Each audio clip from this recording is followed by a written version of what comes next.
Alright, welcome to the NWO Show, everyone. It is a good time to be here.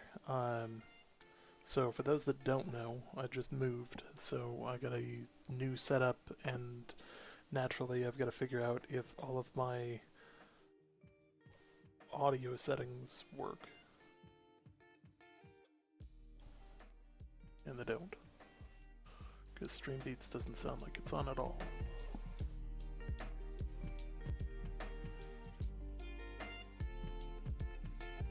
There we go.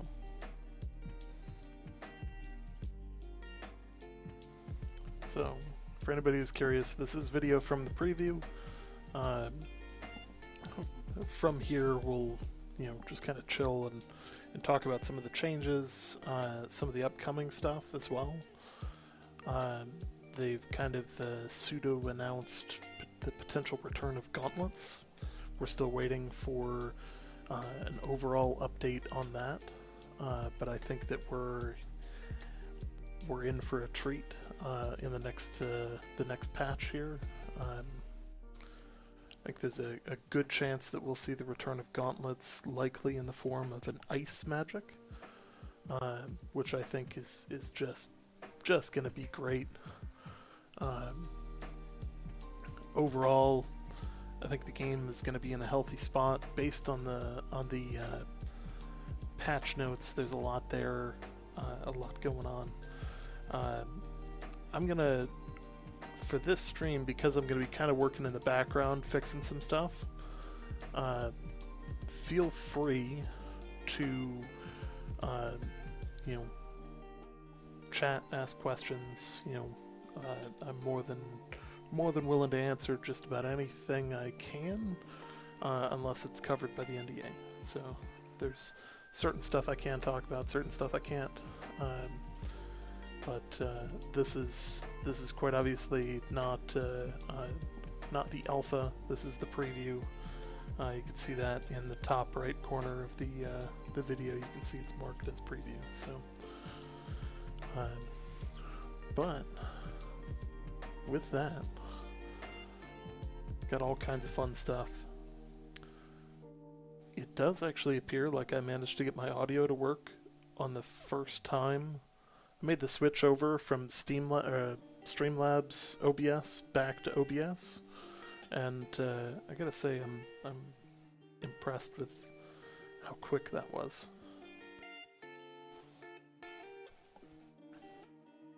The only problem is I don't think that you can hear the actual audio.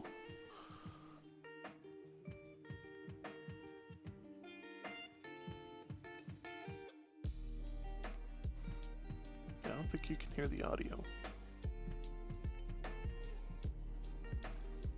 There we go. We'll turn that down so that it's in the background but not overbearing.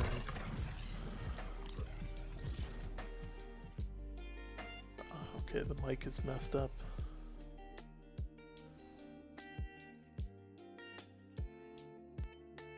Let me see if I can fix this.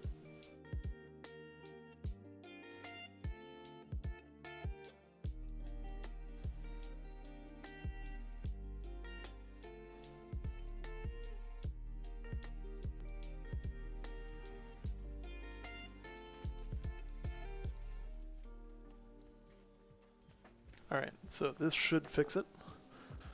Is it coming through on both sides now? Should fix it.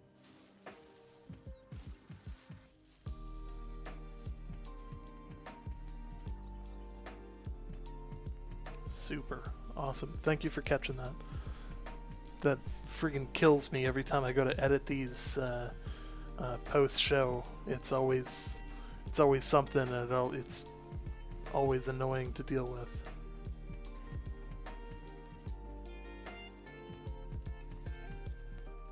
So let me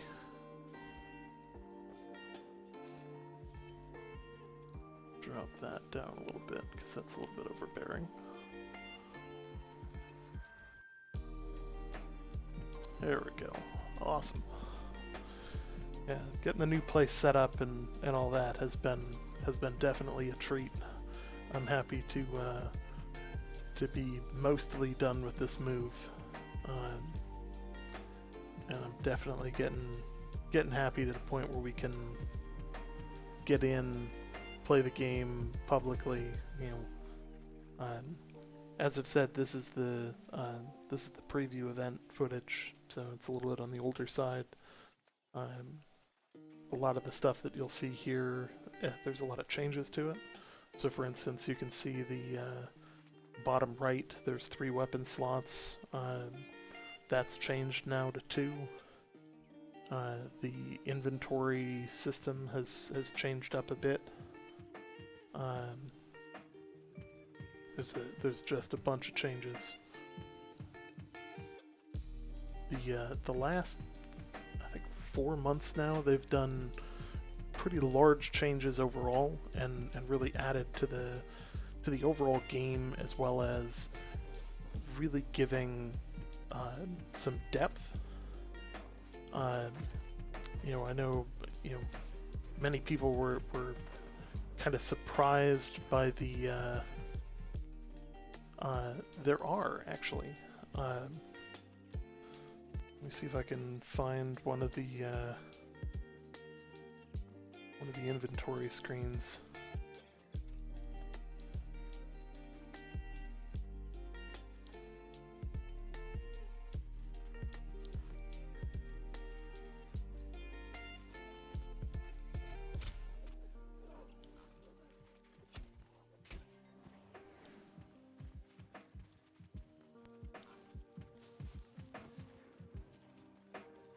It's in one of the huge sets of patch notes.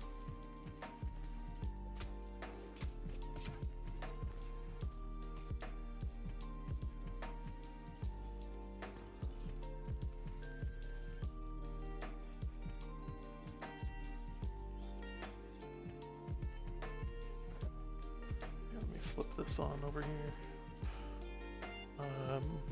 Right here. There we go. So it looks moderately different than what was there. And for reference here, we'll wait until McLeod's video pops open his inventory again.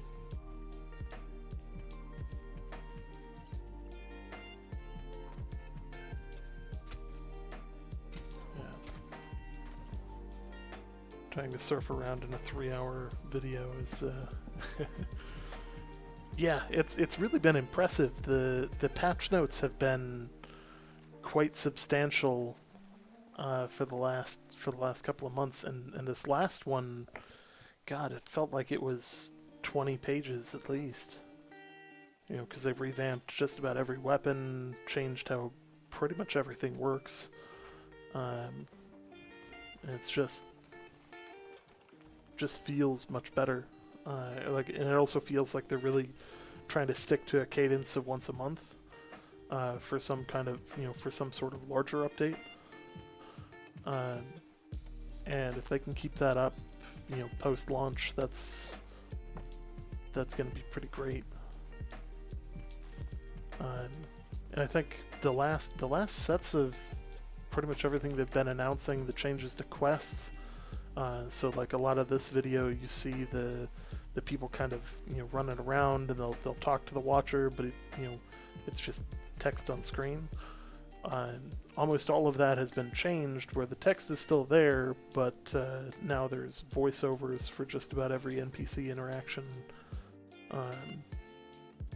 They announced that in the last set of patch notes there.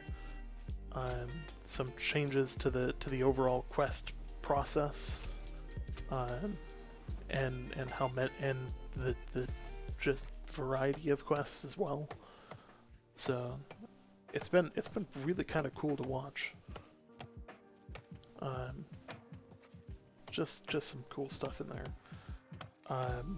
They have also added a bunch of UI changes, gear changes.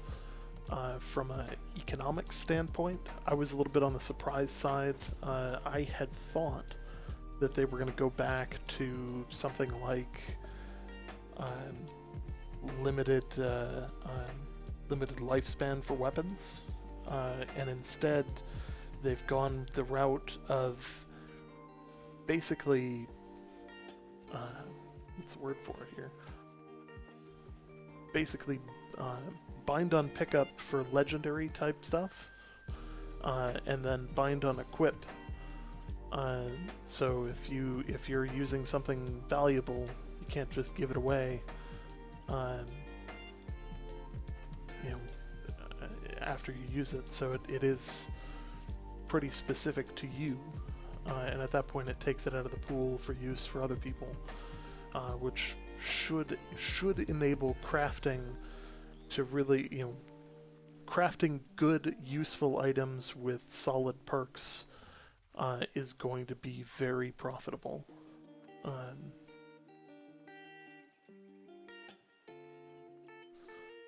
I believe it's also for crafted stuff. On the that'll be for like bind on equip will be the crafted stuff as well, I believe.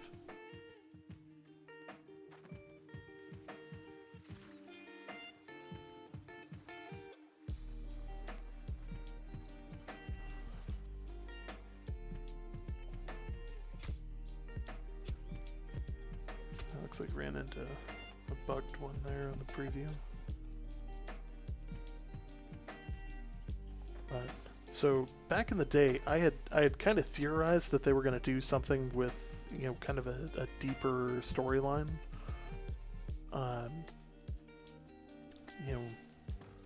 Is which part new? Because this video is from the preview. This is McLeod running around back in the preview. As you can see, me send him an invite here.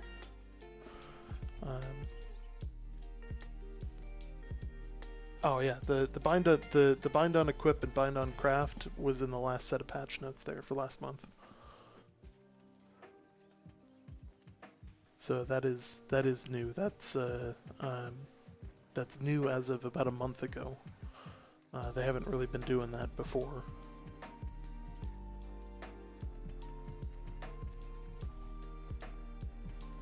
And let's see what else is there here.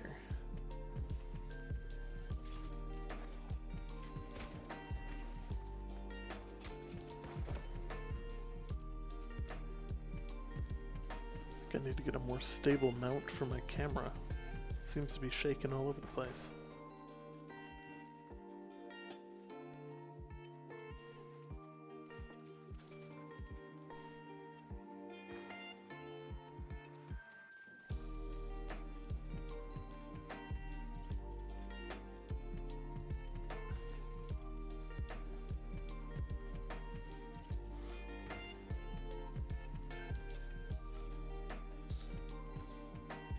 Yeah, in all honesty, after the last 3 or 4 months worth of major patches, the crafting system overhaul, the questing system overhaul, there's really not much that's the same game other than the setting, and even then they've added in the combination of Reekwater, which is kind of the swamp area, and then they added in Ebonskill Reach, which is the kind of Imperial Dynasty Japanese Chinese one. I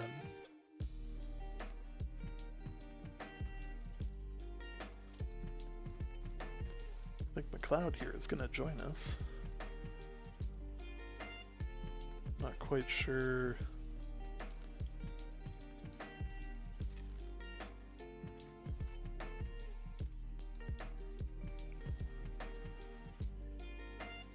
McLeod, I'm not sure how this room works, but you should have the ability to come on stage. And I'm realizing that all of my audio stuff is not set right.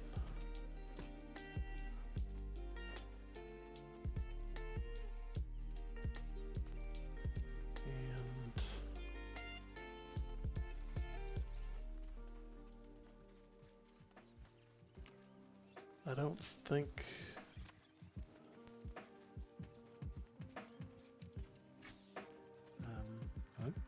Okay. So now they can hear you, I think.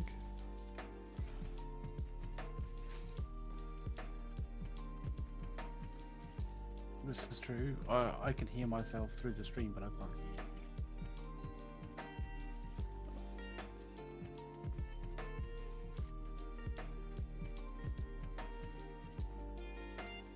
So starts the pondering of Commander A's. Should work now? No?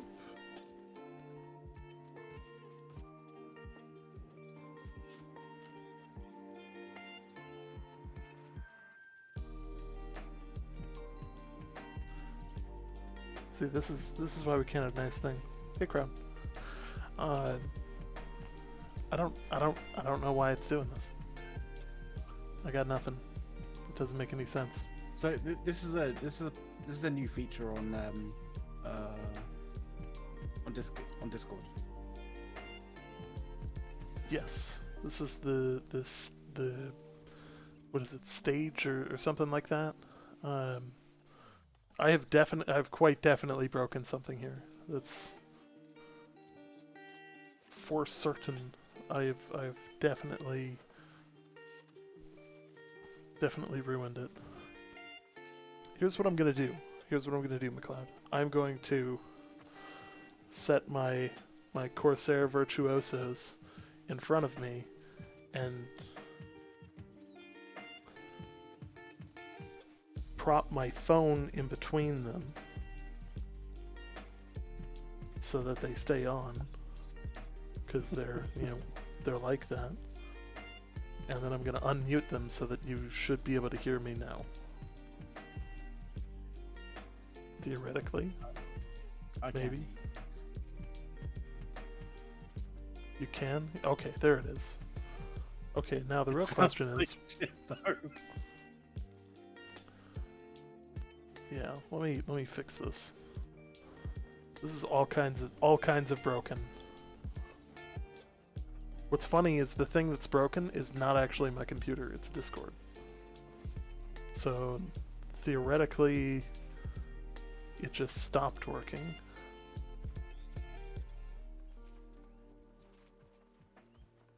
I don't understand. You cut out.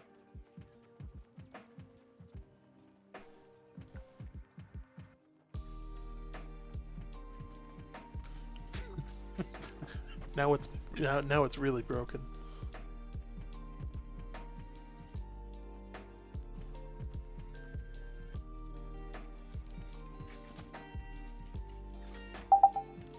Hello. Okay. Is this better? Can you hear me now? Well, it's back. I wouldn't consider it to be better. Is this...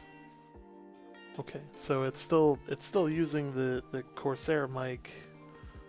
I don't understand why, but it does not seem to wanna cooperate with the focus rate right now.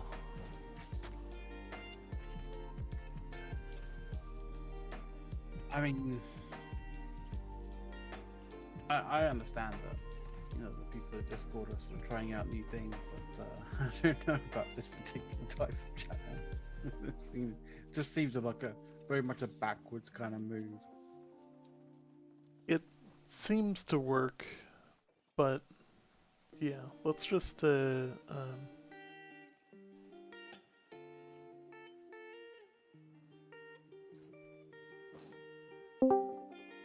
we go.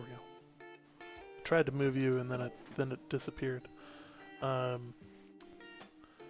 some reason, it's still just not giving me the right. They're just not being able to, not detecting the focus right. Yeah, it's just not picking up the fact that the focus right is a thing. So it's detecting it as a source, but when I select it in Discord, it's just not doing anything with it. Okay, so just... Let me try closing Discord. It's an exclusivity mode. I think it's a Discord needs to shut down and come back thing. Yeah, maybe.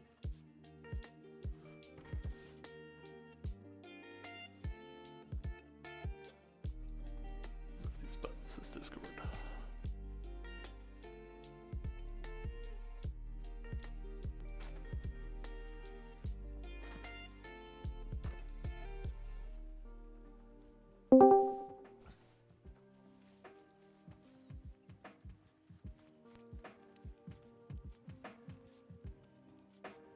Okay. Should hear me now. Oh yeah. Should be much better too. There it is. Takes forever to fix these things. It's Discord just being Discord. It's like the one program I haven't restarted since I made a bunch of changes. Yeah. That makes sense now.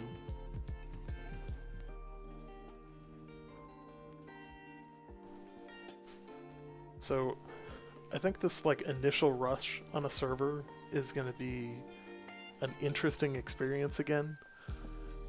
It was a good time the first time, as long as you were like pseudo ahead of people. I was gonna say, yeah. You sure about that, mate? Like once you fell behind, and you ended up with like this massive group trying to run the same content at the same time, and everything was just not respawning quick enough. That was a little bit of a struggle. So yeah, that was pretty bad.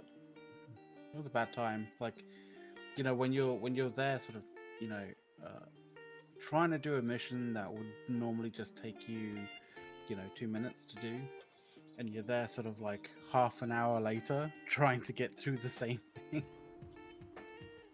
oh yeah. So I don't know if people saw this or not, but there was a leak today. An individual decided to post about an hour and a half worth of gameplay, all from the beginning of the game. It's a poor choice. What from the alpha? Yeah. Ooh. Yeah. What's worse is the guy like reads the whole like front screen and skips over the confidential test part. Yeah. And the fact that it's clearly marked alpha with all kinds is just it's so bad.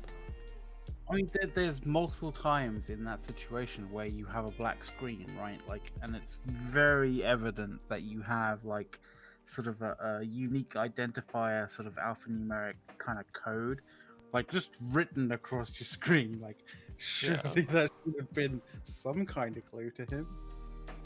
I mean, you would think so, but yeah.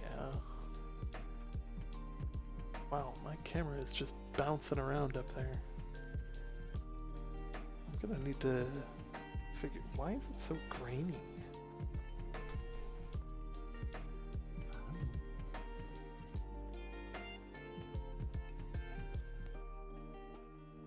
It's probably, have you clamped it to something, to like say your desk, and your desk is like sort of vibrating around, or?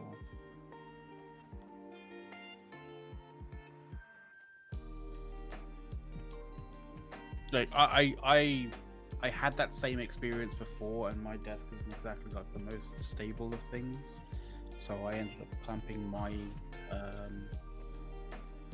my camera to like a sort of like a one of those like sort of bookshelf separator kind of things that you can get. I think you bought one of them for like to put on top of put your TV on top of. Mm-hmm. Right, same sort of thing, right? But I've got one of those like that my computer like sits on top, and I've got the clamp for my boom arm that has my camera on, like attached to that rather than on my desk. So if my desk moves about, like if I slam my fist down on my desk in a fit of rage for dying again in PUBG, like it doesn't shake the camera like crazy.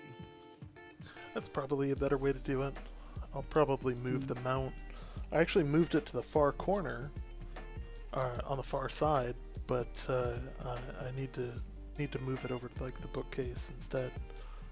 and just have it shoot off the bookcase towards me. Maybe I can get the added field of range on there, and Yeah, you know, if it's independent, then it's kind of a little bit more. It's a little bit more. You can move the stuff around independently without it being a real pain in the ass. Oh, and I think it's Friday. I've got the USB extenders coming in, and that'll be that'll enable me to put some stuff much further away and get the wide angle shots that I really want. Just to let you know, you can't go past a certain distance with USB. I mean, I don't think I'm gonna be breaking like 50 feet. I don't think it's not even that, dude. Like, I think I bought like a 10-meter USB extension, and it just went nope. Like, I plugged things in, I plugged it in, I was just like expecting to be like, found new hardware or whatever, and it just did nothing. So, you know, so you know. I think I'm only going, maybe another 6 or 7 feet, just to get around and get an added range, basically. So the thing that you can do is, if you have a USB hub, like especially a powered USB hub, you can go like almost the max range for USB to the hub, and then go from the hub to whatever you're plugging in, another sort of, full max length USB. So you can do that.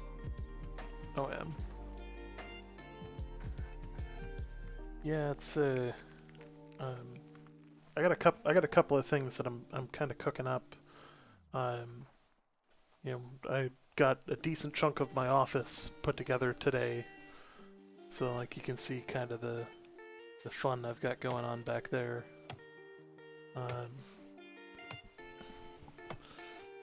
But I need to solve a couple of other problems.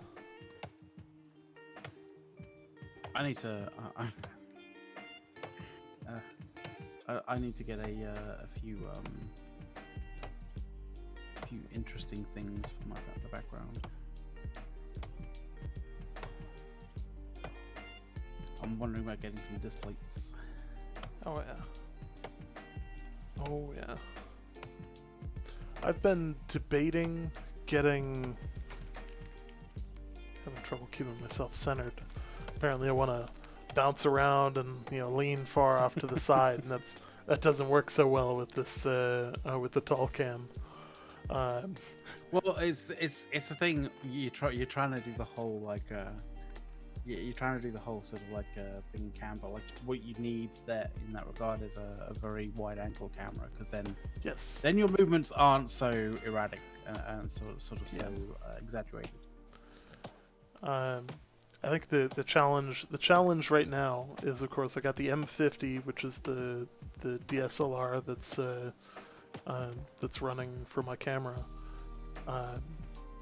and in order to get what I really would like, the lens is worth more than the camera. So there's that. Have you looked to see whether the lens for the lenses that you're looking at are actually just like that price, because they've been marked up because of all of the so apparently photography, the camera, it's like barring like the jump between full frame and the different sizes of actual frame that it has, the big cost in cameras is the lenses, because you can get some pretty insane $30,000 lenses. The problem is, if I look away, the camera tries to autofocus, and it's like I don't see the face. And then you look back. Facial recognition. It's like, let's see if we can.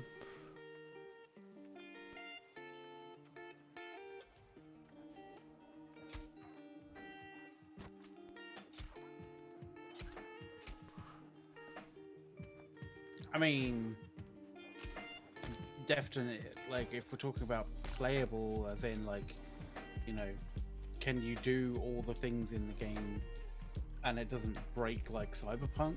Like, yeah, it's playable.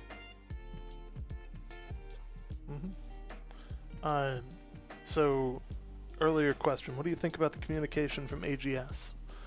I think the last few months, the change up from we're gonna hide development to we're just gonna release the major patch notes and let people know what we're doing, I think is a net benefit. And when we get out of the alpha and out from behind the NDA, that's just going to become much cleaner and overall better. Oh, for sure. Right. It's definitely gotten a lot better. Like, I don't think anybody was expecting Amazon Games to release sort of patch notes for an alpha that, you know, people couldn't get to and was NDA'd. You know, it really is kind of weird getting patch notes for a game that, like, people can't play. And I see that comment a lot on the subreddit where it's, you know, why are they releasing patch notes for a game that, you know, we can't even play? And it's like, oh, you know, because otherwise people would complain that they weren't doing anything, and, you know, that you know, rumors would start to fester if they didn't say anything. And yeah, yeah, you do have this, like, this sort of disenfranchised player, like, sort of set of players who do take it very personally that the game is progressing without them in some way, shape, or form, and they seem to want to do as much as they can to, you know, to throw mud or, you know, fling dirt, like, at AGS in some way, shape, or form. So yeah, I can see why, you know, why AGS is doing this in order to actually, you know, fight back against that. But I'm kind of wondering. I think February was kind of more talking along the lines of, like, the interesting sort of social, you know, sort of like the social media kind of stuff, like with Barkamedes, and now with the glove.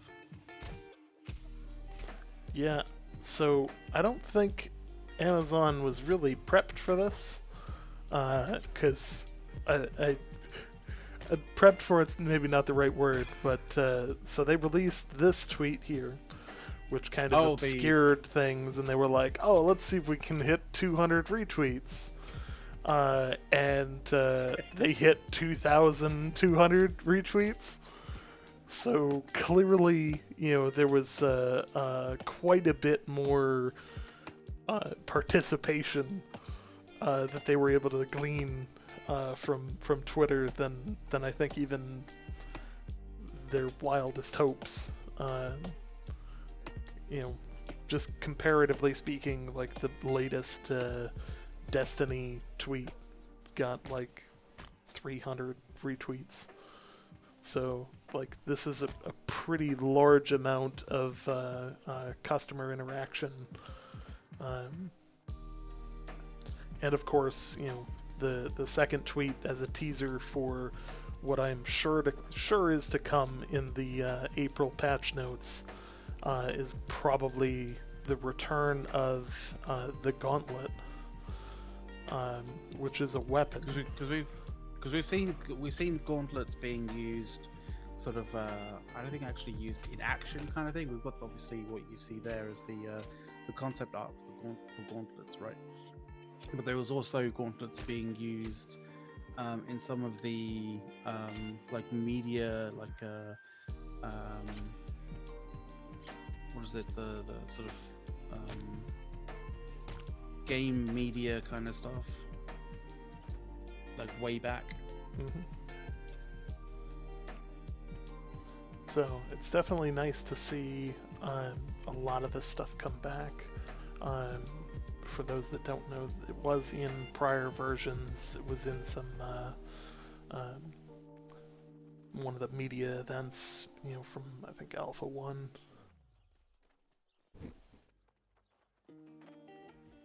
Yeah, we saw some of that going on.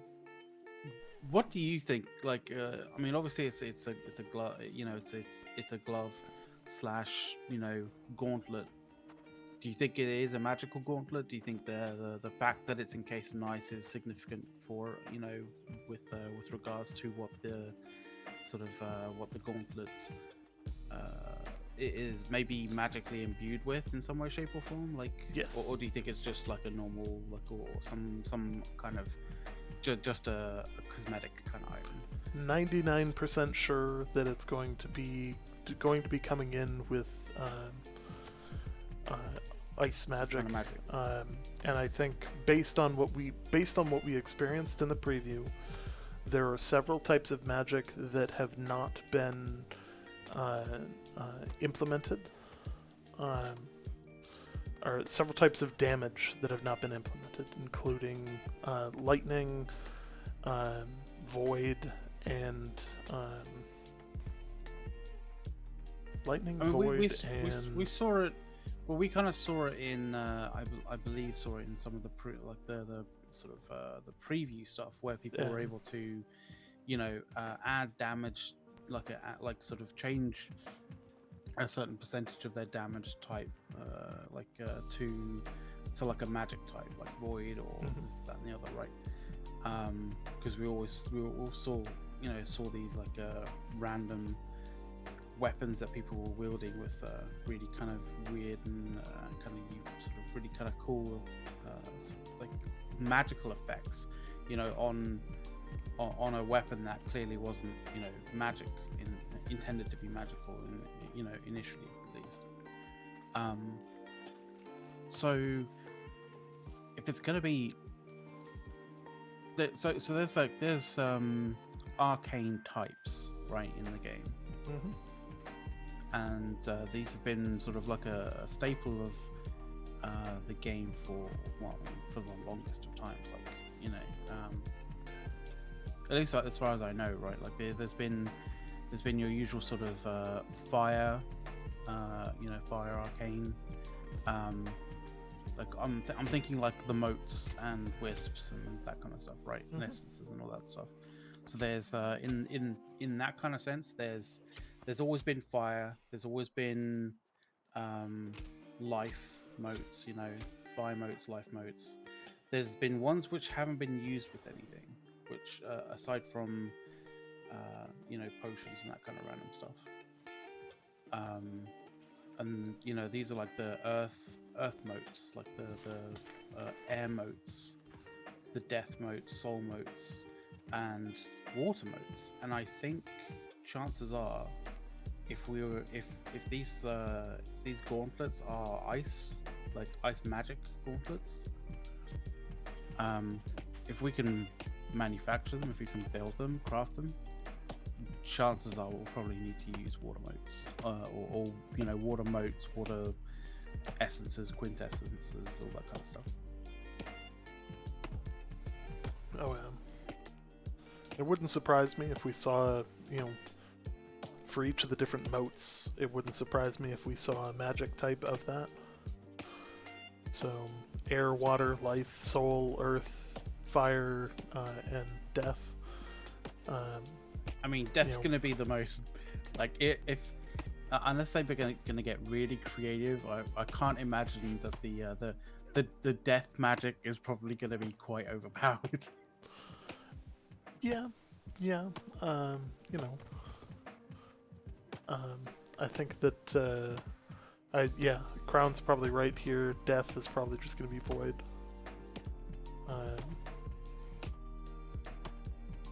What about soul? That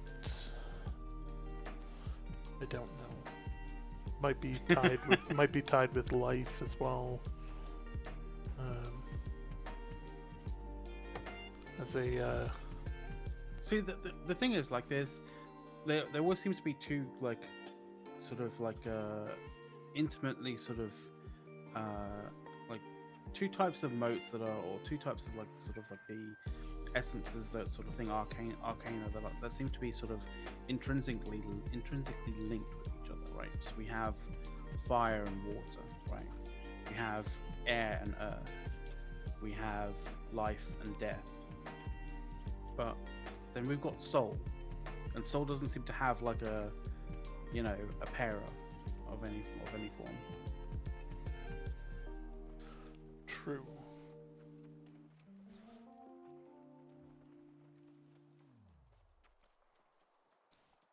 So What's the opposite of soul?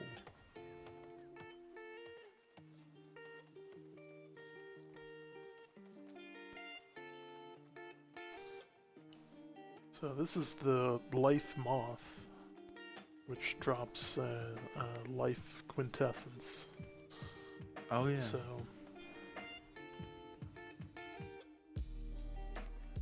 and for the record, because I've been asked this a number of times about this particular photo, the only thing special about this photo is that the UI is not on there. Otherwise, this is in-game footage. Like, this is what the game looks like if you crank it all the way up to max settings and drop the UI. It is actually that pretty.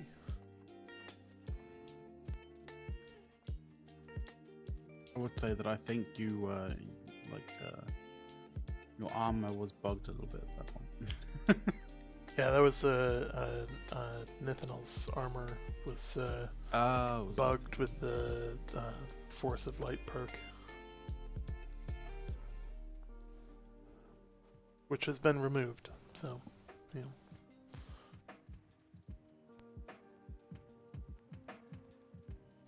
There was a lot of things wrong with the. There was a lot of stuff wrong with the old life staff bonuses and perks and abilities. Like, oh my god. Oh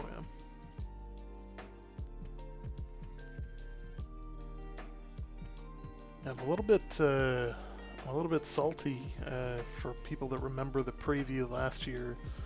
I spent a lot of it talking about, I'm gonna get a 3090, and for anybody who follows markets and all that, those are apparently very difficult to get a hold of. I was gonna say like, or has lived in a hole for the past like 6 months. Yeah. Like not communicating with the outside world, because I think not many people know about not many people who game anyway don't know about the issue with GPUs right now. Yep. I'm just waiting for Radeon to get their version of DLSS ban. That's pretty much the only thing that's stopping me from buying a Radeon card is the fact that they don't really have a version of Nvidia's dynamic what is it called? Dynamic learning. It's the AI super sampling. Like super sampling. Yeah. Yep. Yeah. I want them to finish that. I want them. I don't know. I really want a little bit more power in the card. And I'm sure that's what everybody wants in their GPUs these days. Is just as much power as they can possibly get. Yeah. I'm in a rare category of I'd be willing to spend $2,000 on a graphics card, just to yeah. I mean, I showed you a way, but like it wasn't with the 3090, so yeah. I could understand why you'd be like, oh, but I want the 3090. Yeah. I've almost gotten an Nvidia, or not an Nvidia, AMD card a number of times at this point, but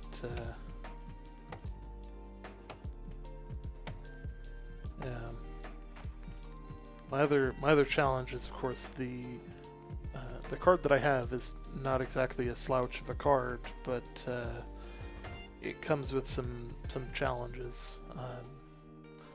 If anybody knows what the Radeon 7 is, it's a very powerful card, but at the same time has already been discontinued and didn't sell very widely, and was kind of a step in between. I enjoyed it. I thought it was a perfect card for me, but yeah. It was really weird when you. With the drivers, it was really. pain. It was really strange when you were like, "Oh, let's see how much it is like at the moment," and then you looked and it was discontinued. You're like, "Wait, what?" Yeah. It's not an old card. So it's discontinued, and on top of that, not only is it discontinued, but because of the Bitcoin boom right now, I could sell my Radeon 7 for like $2,000 on eBay, which is just redonkulous. Yeah, take that. Take the extra 2K that you were gonna buy, like, or 1.5K that you're gonna use to buy a 3090, and then just go buy one from the scalpers that are gonna probably, that probably aren't going to have it at $3,500 so you can probably get it.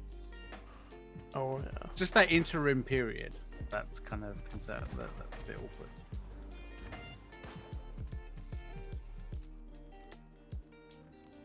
Between getting the scalper card and like selling your Radeon on eBay. Yeah. Or just bank the extra cash and buy something like a Quattro. Something wildly out of my normal price range. Or what was it on April 1st? The 4090.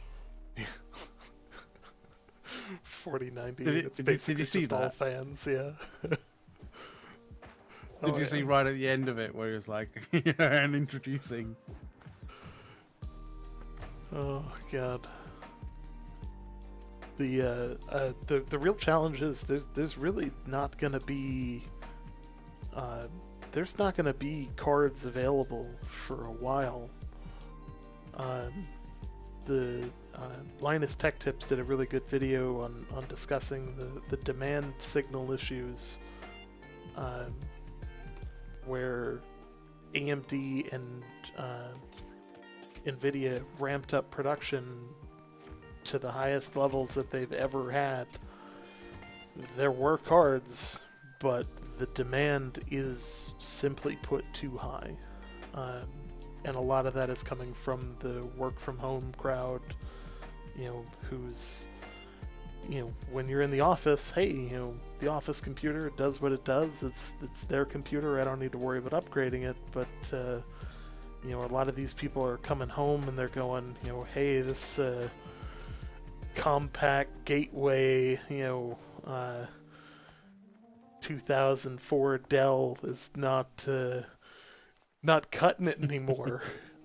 So all of a sudden you had a massive demand on the market that wasn't there before, and it's a bunch of people who have a lot of time on their hands because what else are you gonna do? And they all want gaming PCs or editing PCs because they can't get to their ones in their offices, and the economics behind this, basically anybody whose job was able to work from home kind of was put in the situation of, hey, I can really do just about anything. They didn't lose a lot of money in the process, so most of the middle class is actually quite healthy, and the lower end, that's where they're kind of getting shafted. The other side of this is that the production levels are really limited because there's only so many companies that can produce that quality of silicate or silicate, and it's not going to happen. Didn't Nvidia release like the 1650 Ti again, like a re-release? Yes. And it was like, it's such a terrible performer in terms of like most things, or for something like that, that like nobody wanted it. Yeah. I think so. The other side of this is actually the auto industry. So the auto industry has been adding more and more chips and computer parts into vehicles. And at the beginning of the pandemic, they figured, oh hey, people aren't going to be buying cars. It's a pandemic. People are going to get frugal. They're gonna save their money. They're gonna do all these things. And then work from home took off, and people were like, I don't want to take the bus. I don't want to take the train. For essential employees, all of a sudden it's, oh hey, I need a car. And then it kind of turned into this, well, they saw the turnaround, but at that point they had sold off their production slots at the manufacturers, so that was already sold off to other groups. So we're seeing vehicle production slow down, and in some cases have to stop at some plants due to the inability to get chips. So,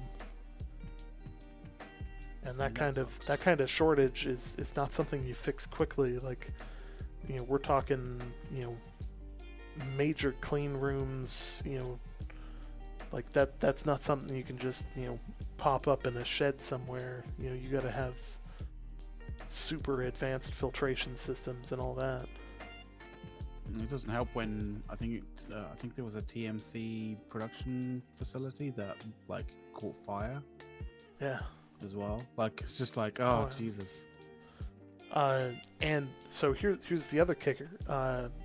At the beginning of COVID, you also saw server farms go through the roof in demand, trying to handle all of the increased video traffic and all that. Just an insane volume, and they're still trying to play keep up on that. There's no real good way to understand that, and it's not something you fix overnight. And I think we're gonna, as consumers, we're gonna see some struggles with the reality of our situation when it comes to tech for a while now. I forgot about the campfire fields at the initial the initial server start day. Like, oh Jesus. Oh yeah. And that's what happens when you have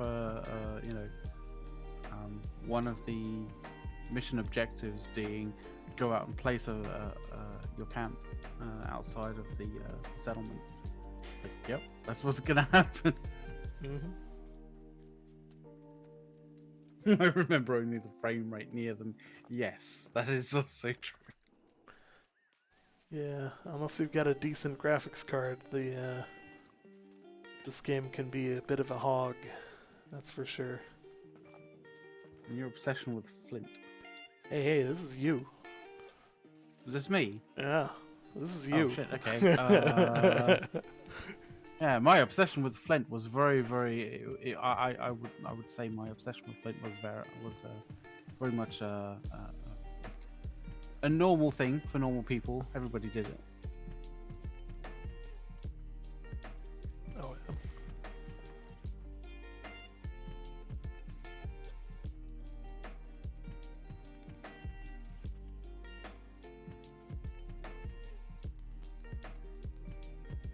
think it's one of those things where I knew that I was going to do some.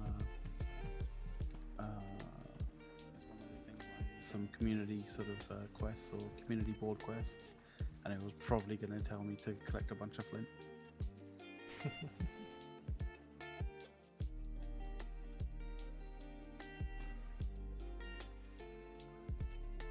Oh yeah, this will be getting kind of close to the point at which I was stuck for like 20 minutes. I don't think we'll get through all of the 20 minutes.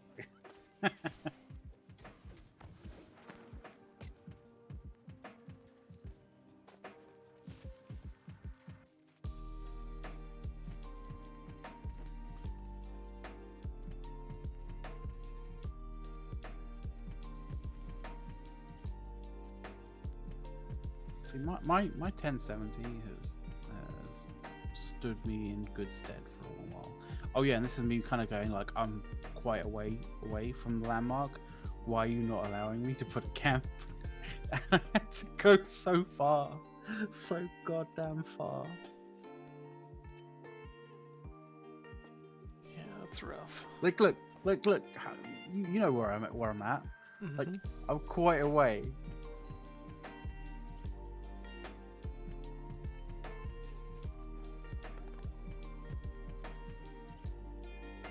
It's still not allowed. What is this happy for? What is this bullshit? Like, look how far away. Finally. Jesus.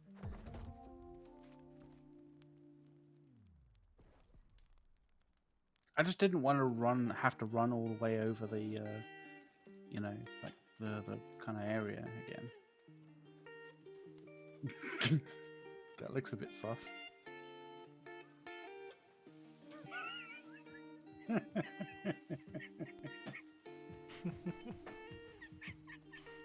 Your camera's like wobbling about.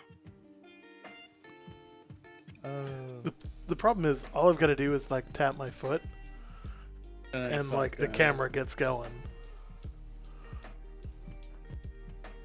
Yeah, but you get a good rhythm kind of going.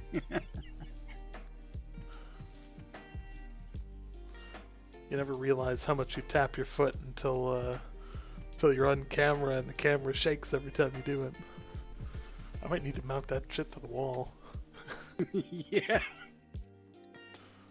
I would recommend it for the, you know, unless you want some very sus kind of clips made of the show.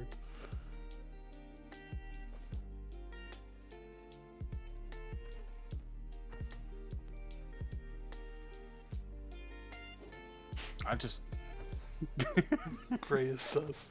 That's fair. That's fair.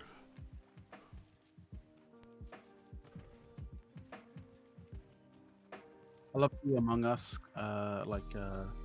There was an image that of the what is it, the Ever Given. Mm-hmm. That some of the containers stacked on the back side of it, I think, sort of made a like an 8-bit version of like an Among Us guy, and like they're just saying like green is sus. Yeah.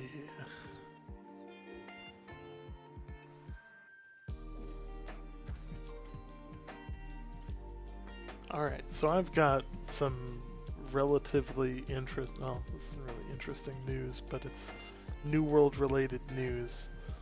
The two subs are attempting to merge. We've at least reached out with an offer,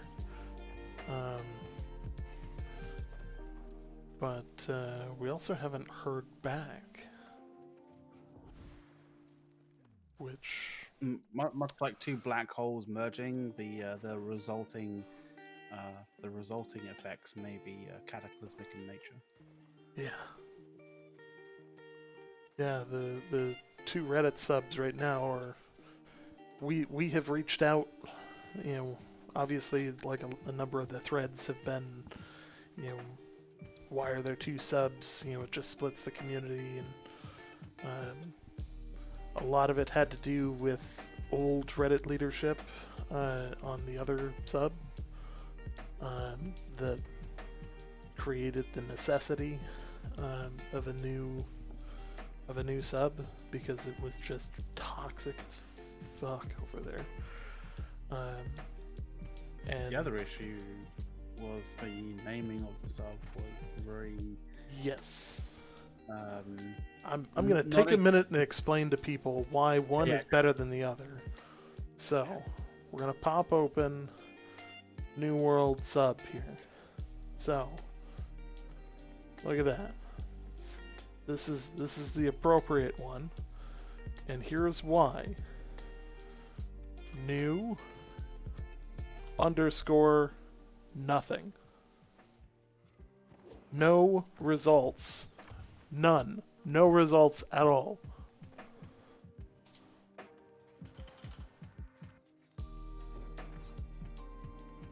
Don't worry about that little guy.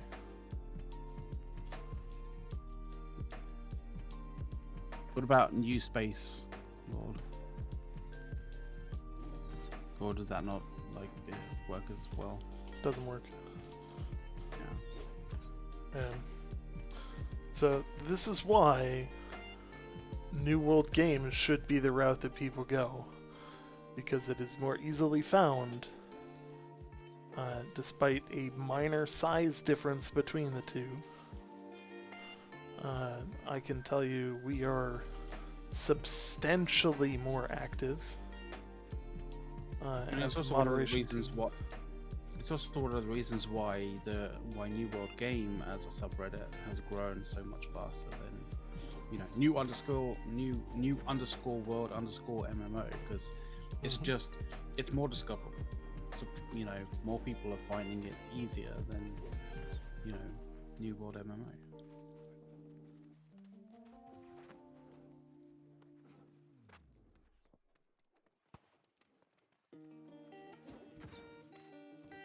I seem to like vaulting over things. It appears.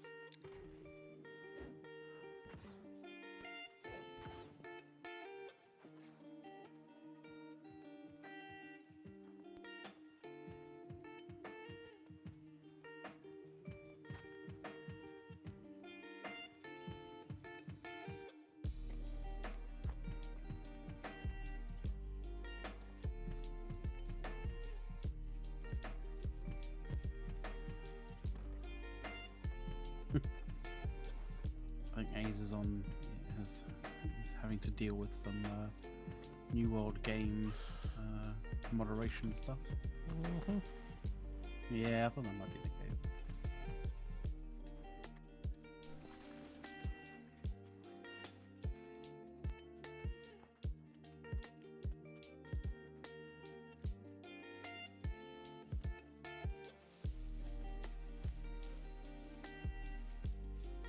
It's always something.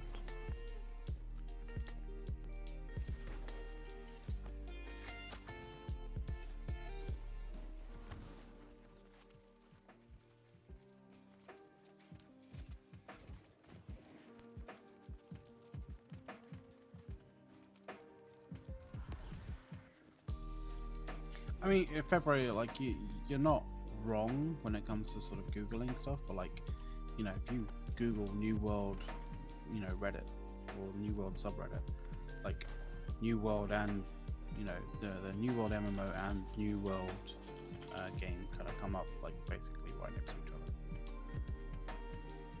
Yeah.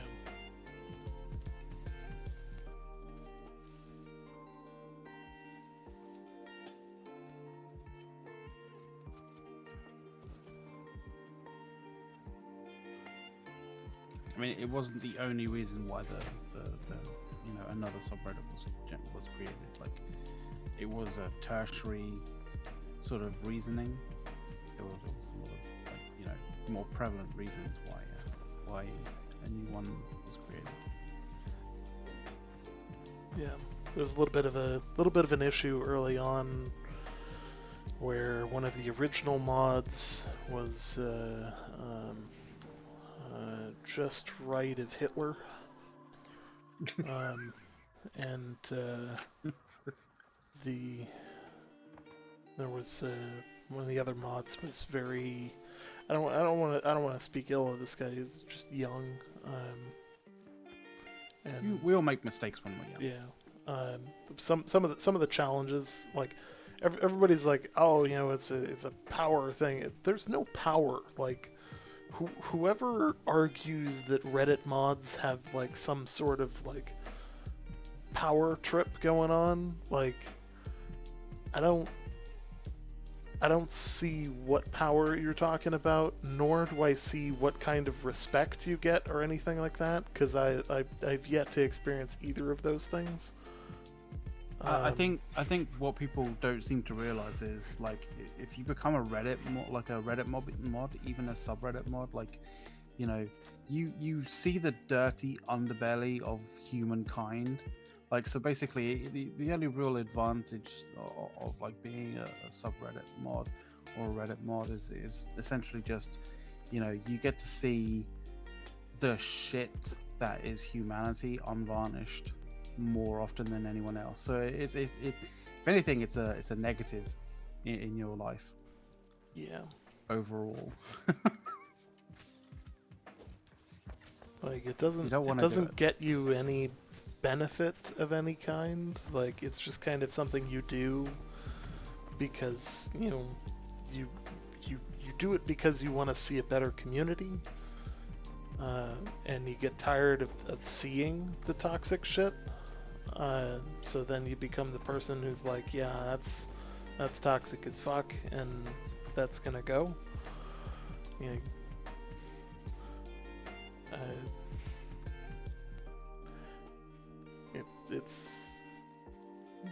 it's not all it's cracked up to be. People don't let anybody tell you otherwise.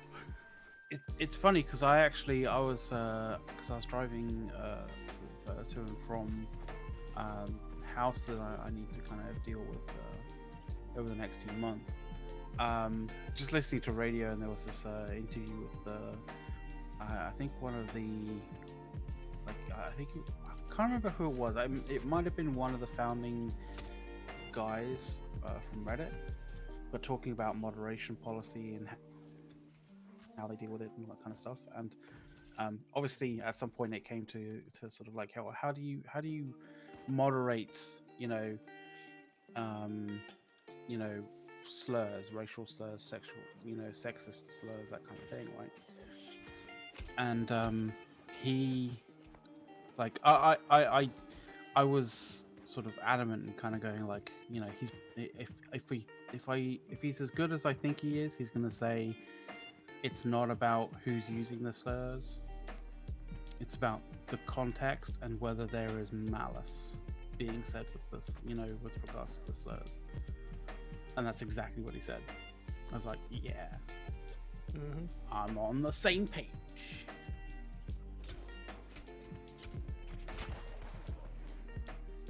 Because in my mind, it's all about malice. Like if you're using a slur, in a negative context with malice, with bad intent, then then you're using it.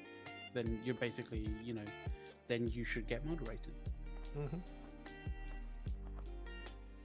It's the difference between going to a comedy show and a guy making jokes about stereotypes, and going to a Klan rally, and there's a contextual change that makes it not okay. Yeah, exactly. One's meant as humor, not to be hurtful. The other one's meant, obviously, to be hurtful. So, I can tell you, you end up modding a lot of that kind of stuff that, you just see it, you're like, really wish would not happen anymore. But yeah.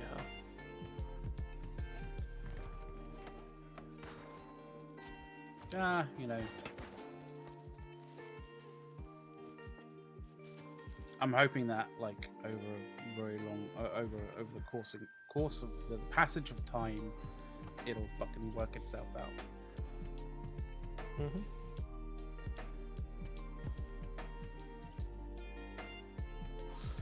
We can hope. We can definitely hope. You know, us Brits, you know, we may find the French disagreeable, but we don't try and kill each other anymore. So, you know, I mean, as an example, anymore. and I know we've had the passage of time work itself out. Like, that's how it works. Same with the Spanish, except, you know, we kind of we sort of dumpstered their fleet in the Thames, not in the Thames, in the Channel, but, you know.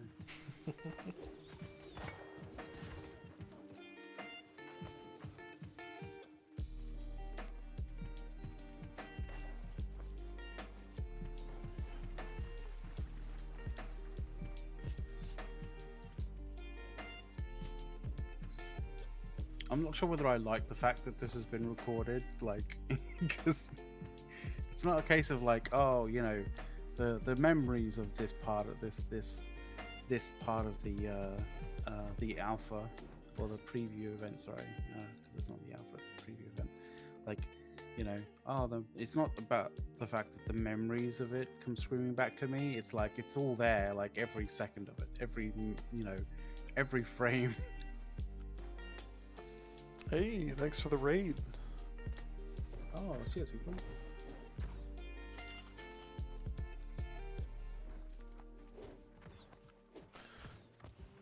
Hey, it's always good to have more people. Thank you guys.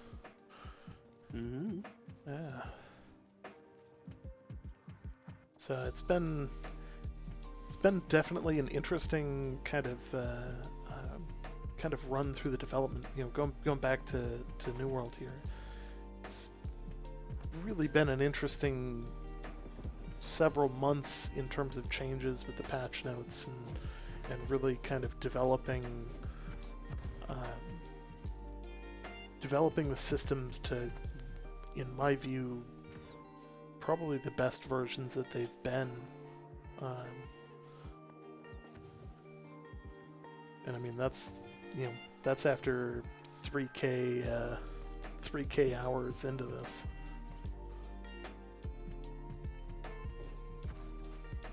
He put some hours into it. Yeah.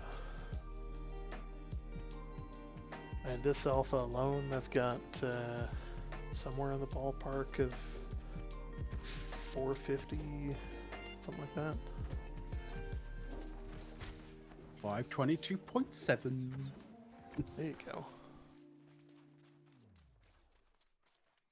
It adds up. It definitely adds up.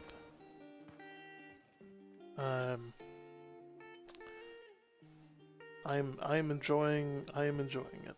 That is all. That's all I'm able to say. I think it's the best version of the game to date. So I think that we're in for a treat when it comes out. Yeah, it's definitely advanced in a very much a positive way compared to the alpha. Or not the alpha, the preview. Yeah. My brain's not quite that functional right now because it's 1 a.m. I apologize. Yeah. Crown's got it. Crown has it diarized. It's like, yeah.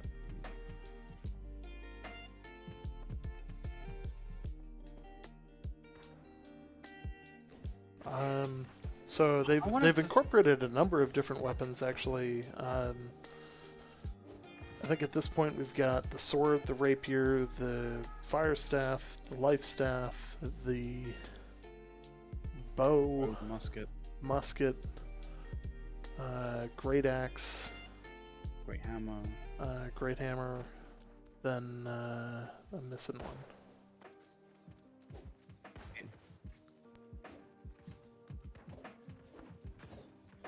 I'm sure I'm missing one. Can't remember what it is though. Did you say spin? There's no dual wield yet.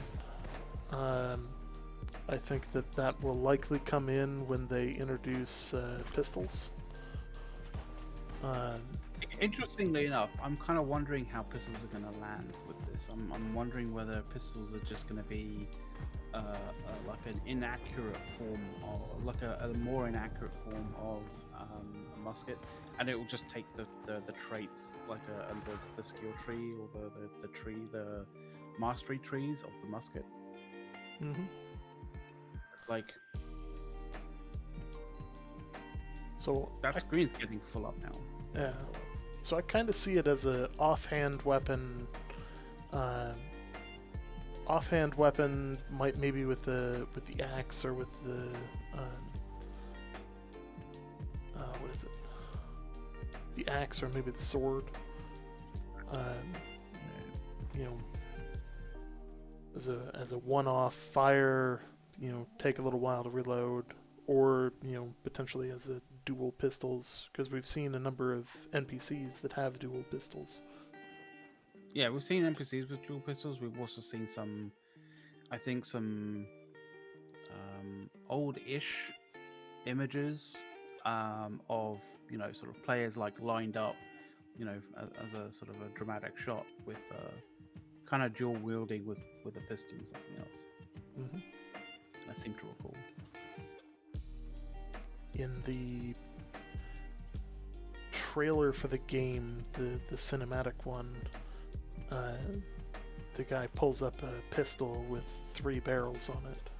So that could very well be a route that they go as well.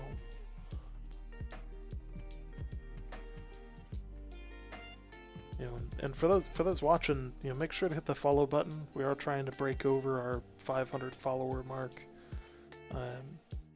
Not that it's not that it really unlocks anything in terms of the future for us, but it's just kind of a cool milestone to hit. Yeah, we're looking forward to hitting that soon. So if you haven't followed the channel, follow the channel. Mm-hmm. Fantastic. On top of that, of course, if you want to subscribe, we are affiliated. If you guys are interested in hearing about the different stuff that we do, aside from New World, we do focus on a number of other things. Obviously, like a large chunk of our content is New World related, but we do also create content and at least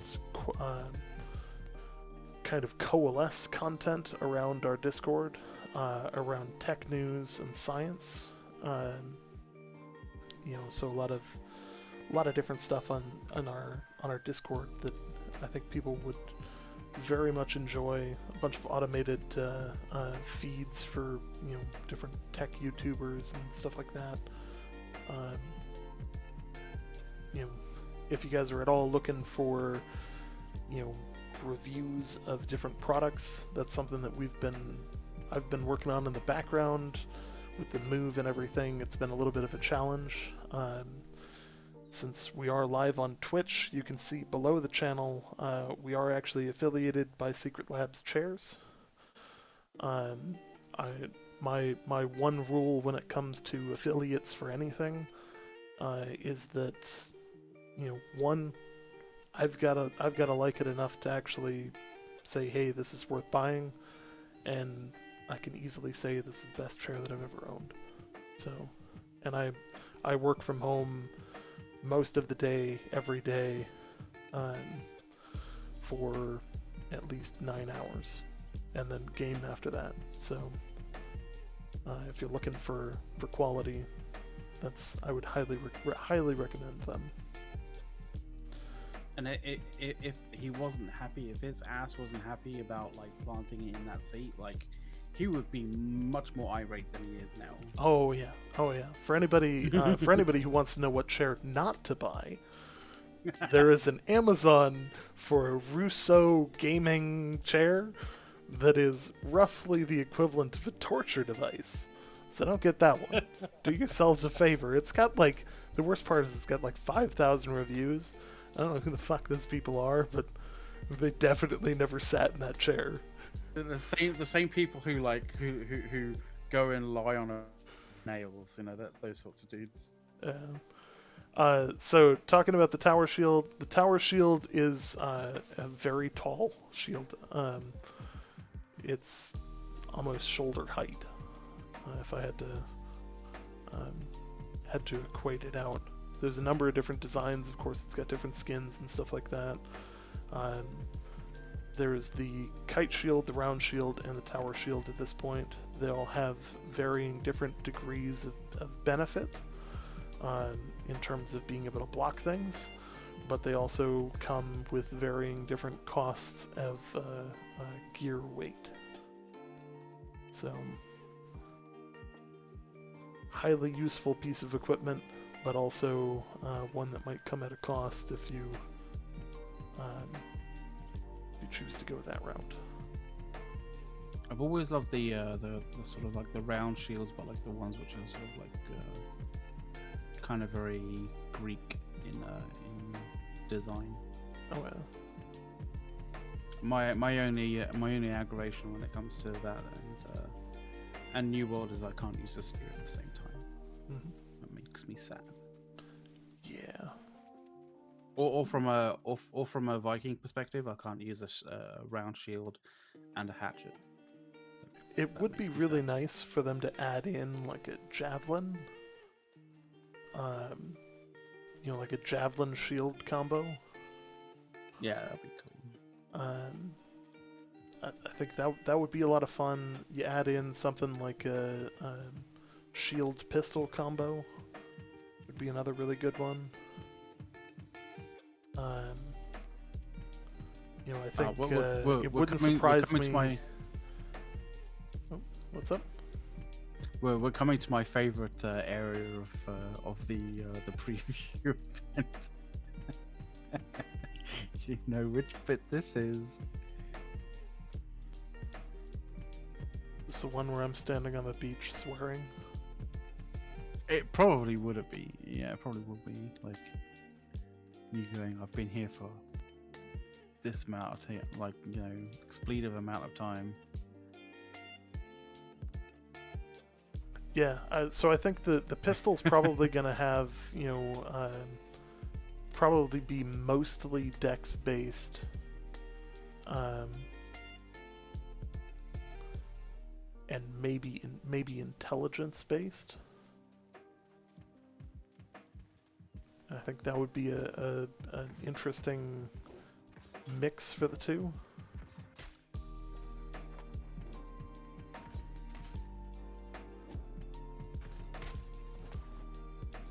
From there, I think that we're probably going to see, at some point, we'll probably see something like a crossbow or something attuned to that. Honestly, one of the things I'm really looking forward to is seeing what they actually decide to put for the skin system. Because that's something that they really have never announced or shown what that system is going to look like. And I'm very curious how that's going to work. How like after playing EVE Online, there's always the question mark of are they a company that understands microtransactions, or do they have a very loose definition of micro? As I give the stink eye to CCP, it's microtransactions, not macrotransactions. Yeah, that's a different thing. Yeah, your skin should not cost as much as an indie game, like. I understand, rarity in terms of items, right? If an item is exceptionally rare, then yeah, it probably will, fetch a high cost, even if it is even if it's an electronic item, that sort of thing. But if your microtransactions in game that you purchase from a store that has, technically has infinite availability, right? Costs more than the real physical real world item, there is an issue. I mean, even then, like, CCP Games had it in their head that, like, oh, you'll spend $100 for a pair of designer jeans. You should be willing to spend $100 for a pair of designer jeans in game. No, not at all. That's not how that works. Not even a little. Exactly. So it's nice to. I think one of the things that gives me hope is that they appear to be focusing, at least in terms of everything that they're working on publicly. They appear to be working on stuff that matters for the gameplay perspective of the game, and are not focusing on let's launch a new set of skins so that we can keep development going. I just don't want it to turn into Legoland. Yeah, true that. True. By that I mean, by that, if you guys out there don't know what I mean by that, I mean, like, skins get to a point where you've run out of options regarding skins that are understandably within the sort of like the sort of confines of the period that your that your game's in, and then you just have to kind of expand out from there, and then you end up adding sort of weird and wonderful things, and then you have to go further than that on the next round, and then further than that on the next sort of the next expansion, and then further than that on the next expansion, and eventually you have a game that looks like just the worst amalgamation of everything. Yeah. On that topic, I think there's the difference in between. I've seen this before a number of times. There's the difference in between the adding in like new cultures, so things like adding in Ebonskill Reach. It's not that it's like some people are like, oh, it's just pandering to the Chinese market, and Not necessarily. it is like, I guess, but like or it's just a really cool design scheme that allows them to incorporate a very different culture and visual set of images into the game and create more variety without going too outside of the box. And for anybody who knows anything about early naval travel, it was all about the need to go places.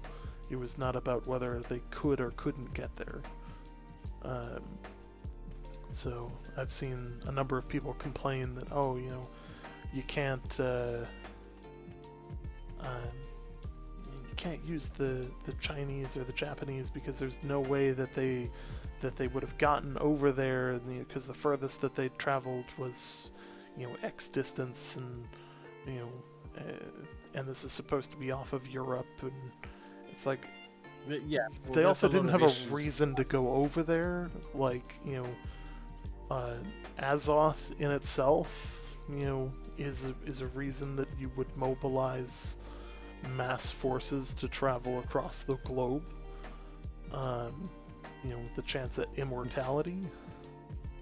There's also the what has been mentioned, not as a what if, but mentioned by the development team themselves as the time bending aspect of the game's story. Yes. We could very well see things like we'll just copy Assassin's Creed. We saw Barchamedes, which gave rise to the are we going to see Greeks we know we've seen Romans in the trailer. Um, you know, so you got Romans, you could add Greeks, you could add Persians, you could add ancient Egyptians. Yeah. Realistically, you got a lot of ground you can cover. Vikings has been one because there's been the Viking ships in a lot of the art. I mean, if you're adding the Egyptians, then you can also potentially be adding Stargate. Oh. not gonna lie, if they converted this to just a straight up Stargate game with I'd be okay. I'd be okay with the direction of the game. Like, that is very much a thing that could happen, and I'd be okay with. Didn't expect the Stargate sort of sudden Stargate kind of attachment. Yeah. So the other side of this is that it doesn't the island, being that it has this mythical nature to it, does not necessarily require to stay in one spot. I'm not ruining any of the lore here. That's just going off of what they've said in some of the articles that have been released. I think that they're very open and flexible with direction on that front. Definitely, alternative history is the route to go. On top of that, I think that they might incorporate some modern aspects. I don't think we're gonna see anybody running around with an M14 wrecking shop. Don't mind me, join in the war with the Barrett 50 cal, That's not a musket. This is a musket. I see your musket and raise you 50 caliber. Bronze Shades AK-47. Both of those instances work very well up until the point where you've run out of ammo in your mag, and then you're like, let's just get some more ammo. Oh wait, no. Yeah. There's no one manufacturing AK-47 ammo in the 1600s. Yep. Would be obviously there's parts of it that they could potentially bring in. They could just for kicks put things like a modern plane crashed in the mountains. Just as a lore, wait, what happened here type things. You never know. You didn't expect the Lost tie-in. Yeah. Was it? You could add in all the Bermuda Triangle type stories, all the missing airplanes, like Amelia Earhart type stuff.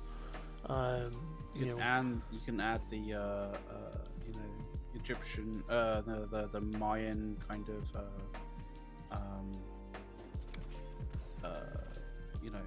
City of Gold stuff.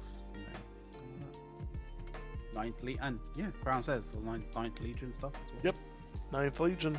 That's our company's name in game, and we'll use that post launch as well. Because nobody knows where they are. Might as well be on the island.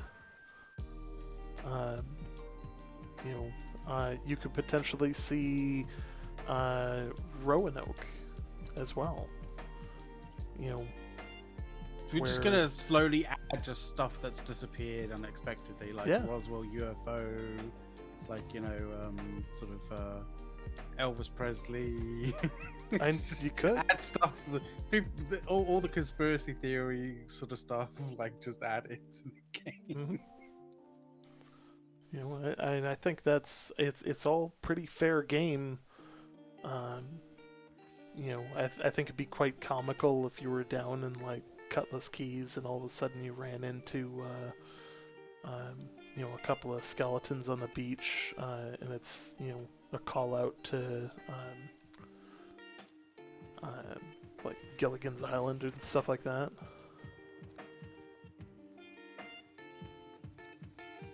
You know, or you run into a lore page and it, you know, starts joking about a 3-hour tour.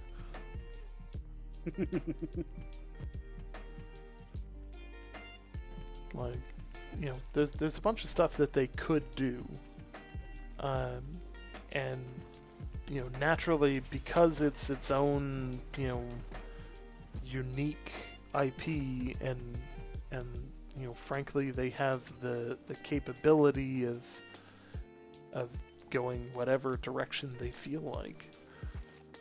That really opens a lot of doors. Additionally, that opens a lot of doors with skins, because the more groups you add skin-wise, the more opportunities you add in as well.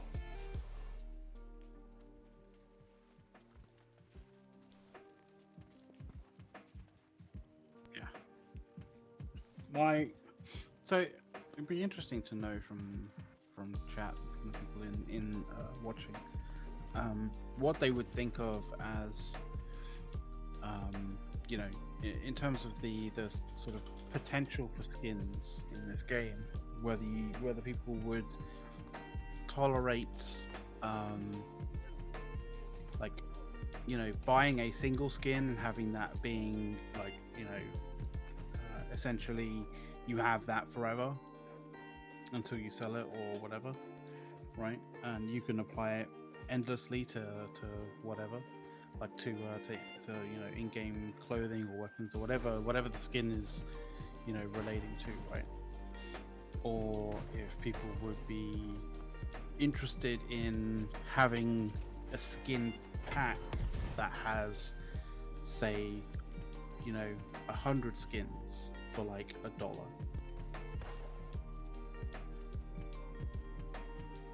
And you know, every single time you use a skin, it gets used up, and then if you lose that, like if you break or lose that that item with the skin applied to it, it breaks, and you know, the skin gets lost forever. But you still have, like, you know, 99 skins to go before you have to buy a new pack. Be interested to know what people would think, how people think, what system they would prefer, and you know, consider the long-term ramifications of that. Like, you know, if everybody has every skin forever, what does that mean in terms of microtransactions for Amazon, and where they would have to go, you know, to basically add more, or just, you know, continue with the microtransaction policy that they have, compared to, say, you know, having a continually refreshing microtransaction sort of policy. Love to know anyway, because I've experienced the first system, the one where you basically get a skin for life, in other games, and it's caused situations where skin, you know, where a developer has to go to ridiculous lengths to make new skins. And I'm kind of wondering whether an alternative to that would be essentially like making skins packs that actually use up. I mean, you know, the best case scenario in a skin-based economy, you know, in terms of keeping the game running, is that everyone buys every skin. You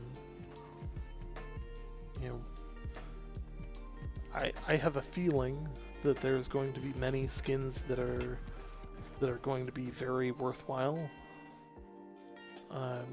Just, you know, I mean, look at a lot of the stuff that they have currently.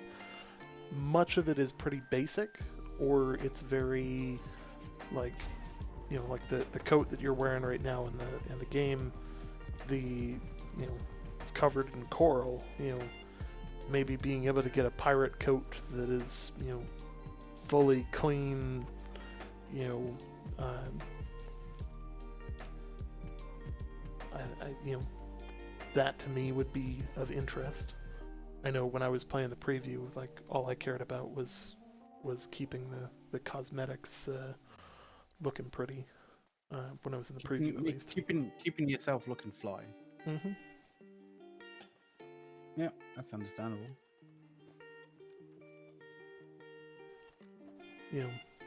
And I mean they really have added a lot more variety over time as well.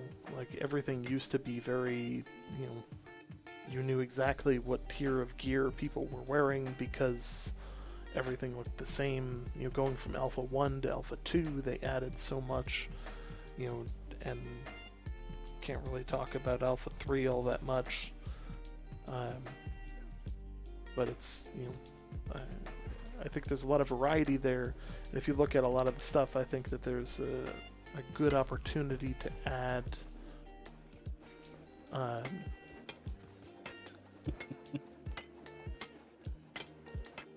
this is the worst kind of Sorry, PvE. I'm just this is what I hated. That it was supposed to, it was so ridiculous, but it was the worst experience. We're all gunning for a single, like there it is, and there it's gone. Like Yeah.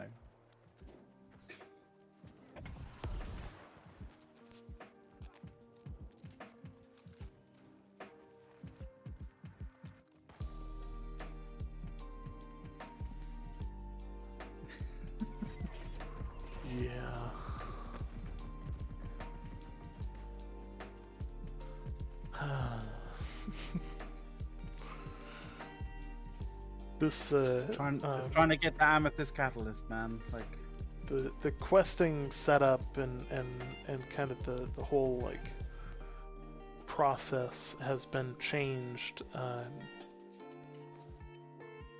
Based on a dev blog, it's been changed all the way up to like level 40.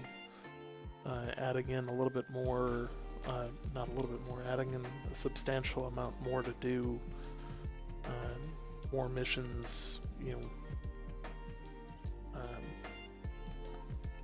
on that topic. I think, there's the natural conversation about mounts, I'm of I want dolphin mounts. Dolphin mounts. Oh my god. You didn't expect me to go that direction, did you? I not even, I mean, as long as they don't put in flying mounts, that would be nice. Like, I just want them to have, different breeds of horses that you can change the saddles out on, and you can, maybe add armor to, for the PvP side of things, making sure that, you really get the ability for, I want to be able to put a saddle on Dark Obedience and ride a dire wolf into battle. Oh, dude, it would be great if you could, like, tame some of the, like, the Angry Earth, Earth and Ice Guardians. Yeah, those things. I would be all for that. As long as you don't get blighted every single time that you're, like, running around it. Like, not like that would ever actually sort of make any. Not that that experience would be any different to just roaming around in Angry Earth territory anyway. Yeah, between that and getting poisoned. Yeah. Nothing worse than getting blighted. Like in the preview, McLeod and I were up in the north area of Eden Grove, and I think Crown, you were probably there with us too. And the three of us all get blighted, and it slowly ticks away at your health and removes the ability to heal.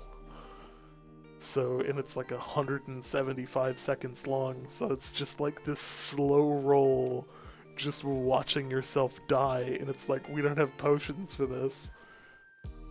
And of course, we Yeah. found out after the fact that all you needed was water and wood at the time for the recipe, and it was like, oh, that's Could've unfortunate. helped, yeah.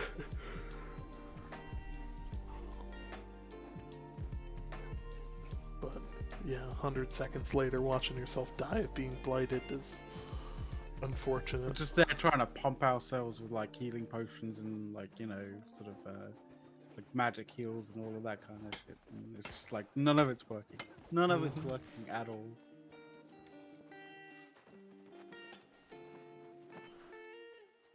I'd be remiss if I didn't say make sure to hit the follow button. And if you've got it, there's always that free Amazon Prime subscribe button. We're going to be Bezos pushing bucks. more content. Oh, it's but, not Bezos anymore, is it? I just realized. Yeah, it's not Bezos anymore. Yeah. Who is it? He's handing it off to somebody. Hang on, I need to Google this now.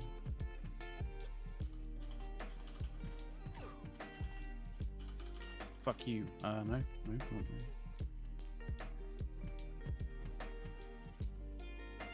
Andy Jassy. It's Jazzy Bucks. Jassy Bucks. It's gonna be J Bucks. Yeah. J Bucks.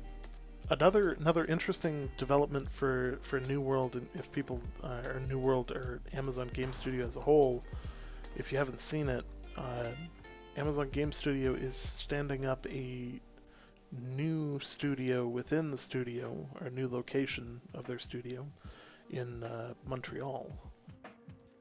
And they have managed to collect a number of the original coders for Tom Clancy's Rainbow Six Siege. So that's gonna be all kinds of good. It also kind of speaks to Amazon's mindset of, we're just gonna continue to throw money at it, and if a game fails, it fails. If it doesn't, great. But I think somewhere along the line, one of their senior executives came out and said something to the tune of, we don't anticipate every game is going to be a success, but if we can make it a success, that'll be great, and it might take us some time to get there, but it is what it is, and we'll just do it. I mean, they're learning, right? They're like, you can pump a studio full of industry veterans all you want, but like at the end of the day, it's very much like say a football team, right? They don't have cohesion if there's no good leadership, there's no good forward planning, there's no like decent sort of roadmap game plan. Like it's you could pump it full of AAA talent, but it won't perform. So Amazon Games may have created a bunch of games, and those games may not have gone that far, but like, so long as they're learning from those flops, then they will eventually get a decent product out there. And once they have one decent product, they'll know a part of the formula for success, and they'll continue to learn from that and continue to try and make better products. Like it's the iterative process of of being, I mean, not only a games company but just a company in general. Mm-hmm.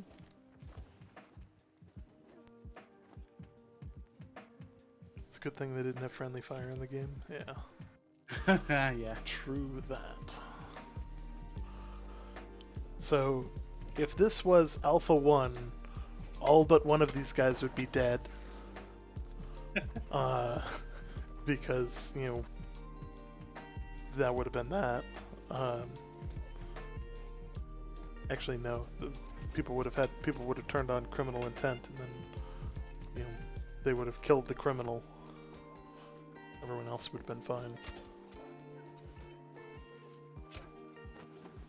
Oh yeah, I still need 4 more of these lost dude. I still need to kill one. Yes, 1 more. All right, so let's go ahead and skip ahead in this. Nothing like watching cycle through the same 6 mobs for an hour. You can hear that wonderful sound design with the hatchets, and they really did a good job with the sound in this game. Oh, this is pre the threat changes. Yeah. Or would lock on to the first person that triggered it. And the new threat changes are actually quite interesting. If let's say you visually trigger an enemy, but it's chasing you and I shoot it with something, I'm now the bigger threat and it'll attack me now. Healing is included in that, so if you start healing somebody, it's gonna turn to you and go, hey, that's not cool, like, let's take you out so they don't get heals, like, it's a much better state for the NPCs. The elite NPC system is also quite good. And you mix that with the ability that they have added for kind of keeping people in the right zones level-wise. They mentioned this in the dev blogs, that if you take on an enemy that is a couple levels higher than you, they start gaining additional stats, and they start gaining additional damage, additional ability rolls, additional, eventually they are like, they'll just wreck shop on you. There was 2 things that were very, very particular about the elite enemy AI that seem to stand head and shoulders above the rest, which is they're like enemies will be able to aggro from much further distance away. Yes. And they, like, if you're, I can't remember how many levels, but like at a certain point that doesn't show the level of the enemy, it just shows like a skull. Mm-hmm. And at that particular point, if you get taken out by one of them, they don't knock you down, like they just straight up kill. Yep. Like you don't have the option of being like resuscitated by a group member or a passerby. It's literally just they just straight up they straight up wreck your face. Yeah. So that'll be another system, which is really designed to just keep you in place, keep you kind of where you are at the right level, doing the right things. But they've also added in so that high levels can't just go farm, level 60s can't just go farm level 20s. They've reduced the amount of XP and drops that you can get from low level enemies if they're substantially lower leveled than you are. I mean, plus it's also divided up amongst the group. Mm-hmm. So instead of having like one level 60 dude going and murking a whole bunch of stuff, and having like a group of sub 10s or sub 20s like just tagging on to the kill and getting like a ton of XP because they're they're killing. They're essentially being part of killing something way higher level than they are. Like essentially, all of the XP gets basically subdivided, amongst every single person there. So the actual XP that you get out of it is, very much diluted.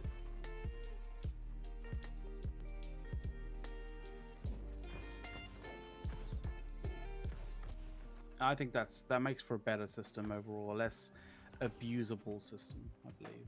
I like it, my personal belief anyway.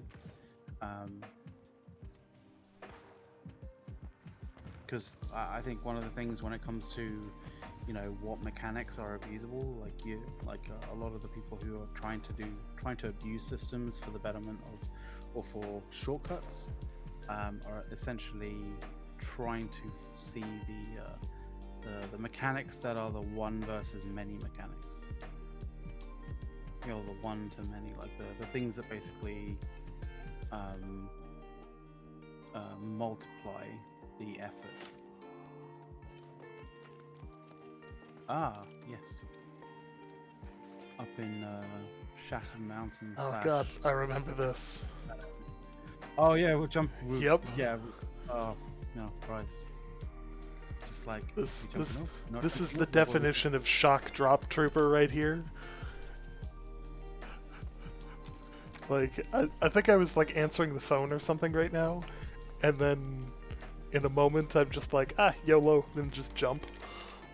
Like what's the plan? He's like, what the fuck are we doing up here? Like, What's the plan? We go in live. it's just a really good place to get a scenic shot, or like what's going on? And then like I think at one point you fire just up go- the life step and then you just just go like, fucking yeet off. Leroy, there you go.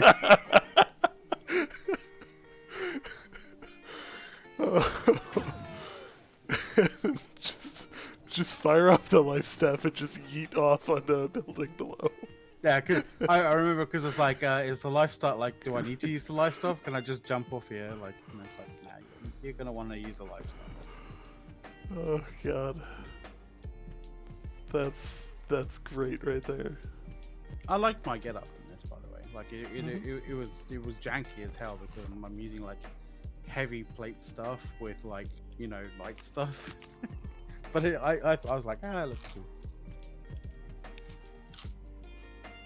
I had my red mohawk. Yeah.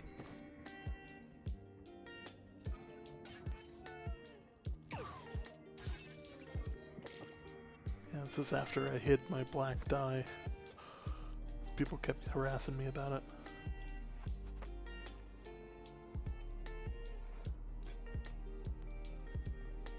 Randomly using a siphon on me, like, okay. I think I was just topping you off. Alright.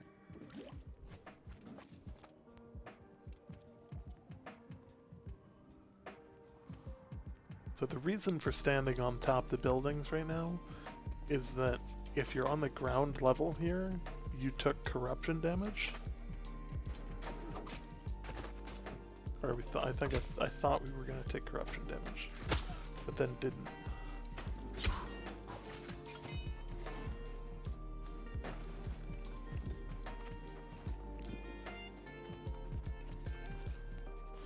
Yeah, I'm gonna miss the force of light ability. Like, I mean, it may come back as part of like, say, we were talking about the different types of it's quite arcana. wild. Like we were talking about the different types of arcana like beforehand, right? And how that sort of relates to the types of magic that you can get. The tease sort of what everybody is sort of agreed upon as being the this is a fucking crazy thing. What everyone's agreed upon as being basically the ice gauntlet, right? It would essentially be the water arcana. Mm-hmm. In the same way that the fire arcana uses what you use to make a fire staff, and the life arcana is what you use to make a life staff, etc., etc., etc. you know, the speed of light perk that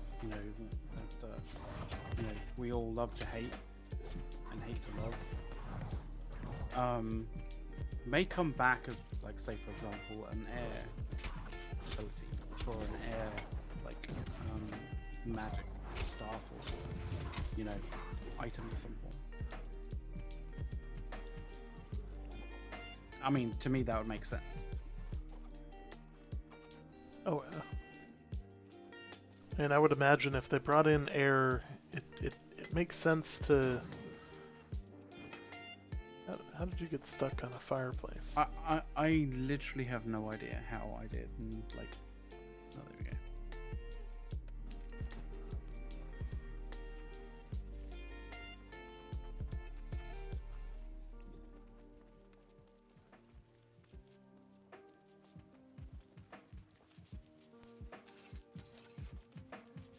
Alright, I'm gonna skip ahead a little bit. So, out of interest, is there anything that you can think of that is not the sort of the typical that you may like to see, or you think we might see when it comes to ice magic or water magic? So, I think that it is going to be heavy crowd control, possibly with physical barriers. Yeah, sort of kind of like Overwatch sort of style. Yeah, like maybe a combo of like Overwatch or like if you've ever seen The Last Airbender. Well, there's also there's also somewhat recently with I believe it's Destiny, and Crown will know exactly what I'm talking about here with the freeze mechanic.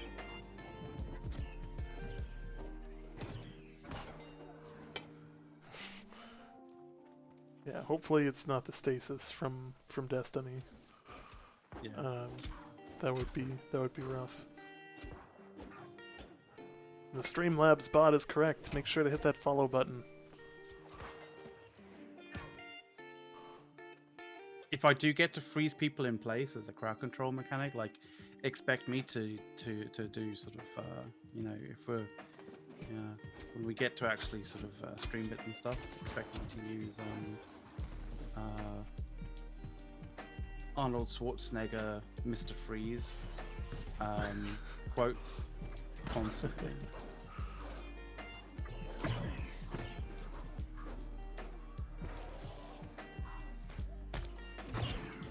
It's cringy as fuck, but if you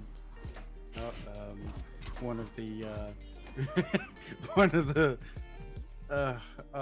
how could you describe him? It's definitely not one of the sort of characters that you'd see on something like the Dark Knight, for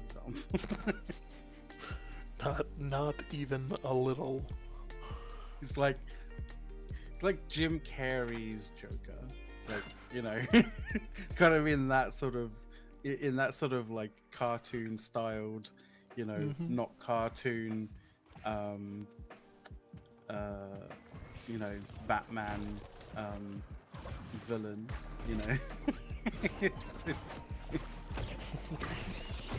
But he played it up well. Like he was meant to be playing it up, and that's exactly what he did. All credit to Arnold Schwarzenegger there.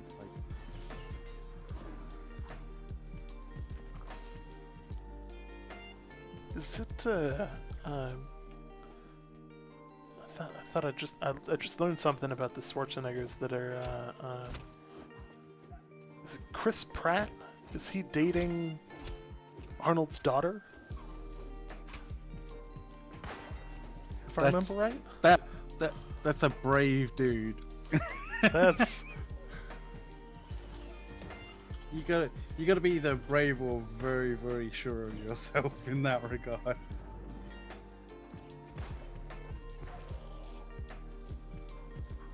Oh, he married. Oh, their daughter. right, okay. Yeah. Oh right, okay, yeah. There we mean, go. But then again, we are talking about Chris Pratt. Like he's Yeah. probably you could charm the pants off basically anybody, Oh yeah. including a former, how many time Mr. Universe? Clearly. Hmm. As somebody who's been engaged before, I can tell you like that conversation is already scary enough. Having to ask Arnold Schwarzenegger in promotion. Fuck that. I'd like to formally request to be able to rail your daughter, please, like to Arnold Schwarzenegger. Jesus Christ. How do you feel about this game? I've had my eye on New World and Ashes of Creations for some time now. I would bet that you're probably not going to see Ashes of Creation become a game anytime soon. In the long term, I think that Ashes is going to be great. I have high hopes for it, but it's given off some very Star Citizen-esque vibes right now. In terms of New World, I am about 3,000 hours in. Ballpark 3,000 hours, because there's a couple of times where I've got around between Alpha 1, Alpha 2, and Alpha 3, plus preview week. So, I might be a little bit biased in that, clearly I like it, because I've put, an ungodly amount of time into it. But I also, I think it's going to be really good. I think it's in the best state that it's ever been. If you're following the patch notes, there's a ton of changes they've made over the last couple of months that I think are going to be... They're going to make the game just so much better than even what we experienced in the preview, and it's only going to get better from there. And I know that they've got a whole bunch of other stuff planned post-launch. I believe they said they've got a 10-year plan for continued development. So Gives me hope. yes. The other thing that gives me a lot of hope about the game is that this isn't a hit on Ashes of Creation, because I'm sure it's going to be a good game, but anytime you sell alpha access for $300 some, I get a little concerned about the solvency of the company that's making the game at that point. And I think for fair cause at that. McLeod, you need to learn how to do health bots. Yeah, I didn't have Like, you had one queued up, and you're just kind of like... I was concentrating on a lot of other things rather than my health. But like some of the other stuff that Ashes does, the cash for referrals is a bit alarming. It gives off kind of a Raid Shadow Legends vibe in that aspect. And for a game that's not out, I'm not comfortable with that. Whereas, as I've said, I'm, damn close to 3,000 hours into this, and, I can tell you, they have never once asked for money for anything other than a pre-order, and, for anything other than a pre-order, I bought a sweatshirt from them because, I can. I've got, in the background here, I also got one of these creator kits with the autofocus with the hat. So Crown knows what I'm talking about on that one because he was the winner of our extra box that was donated to us and allowed for us to give that away on stream during the preview week. And you know, as we have said before and will continue to say, we are supported by Amazon in terms of assets and stuff like that. You know, obviously being a part of the creator program. That yes, you know, that is. Yep. Being a part of the creator program, which you know, is really a just great opportunity. We're hoping to have a time to explain the creator program a little bit better. Our hopes for the creator program are in one of our uploaded videos on the channel. So if you're interested in watching that, there's about an hour-long video there that talks about it when it was announced.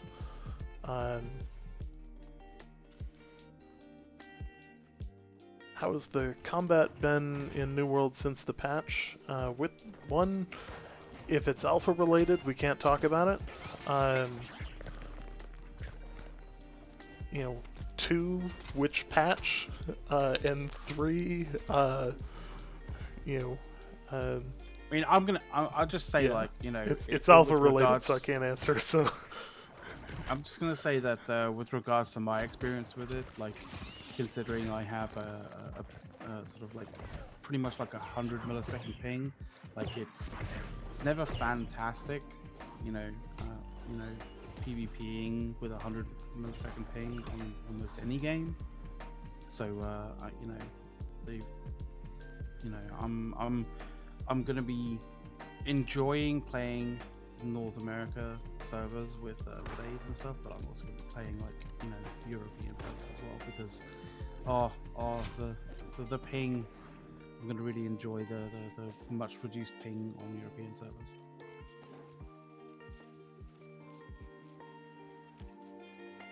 Oh, and that kind of toes into another thing. You know, I'm very curious on what they're going to do about being able to move between servers or move characters between servers. You know, especially knowing that there is a soft cap that kind of guides player density. You know, kind of curious what they're going to do to you know, if let's say a server goes, you know, max capacity and stops letting people in, you know, if you've only, you know, let's say I'm coming home from work, I've got 2 hours to play and the server's full, you know, that's an interesting problem set that I don't know that we've seen anything publicly on. Yeah.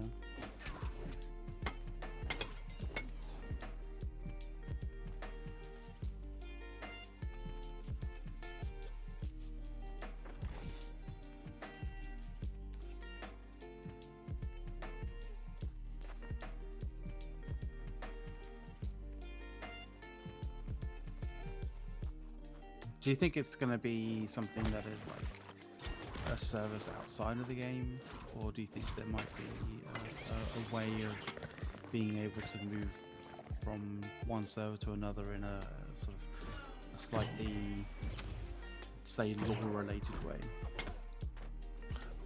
Do you think there's room for either or both, or either or both, potentially? Either or both, with the potential for just it being a paid service, you know, to bounce between servers. Yeah, I can see that.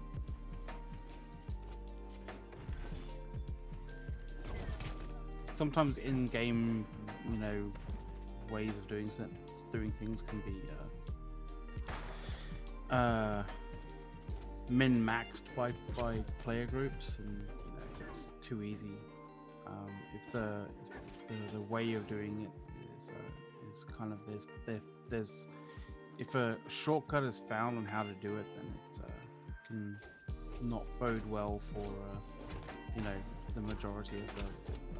Like a large group just decides to basically drop in on servers, like basically raiding servers, like, rather than just raiding regions on a server, like raiding the entire server. That'd be pretty bad. Yeah, I'm hoping that they create some system that is going to make that a little bit more palatable.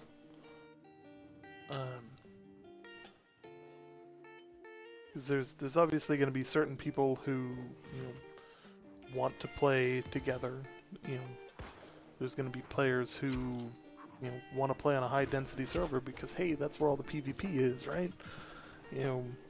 But at the same time, a high density server today might not be a high density server tomorrow.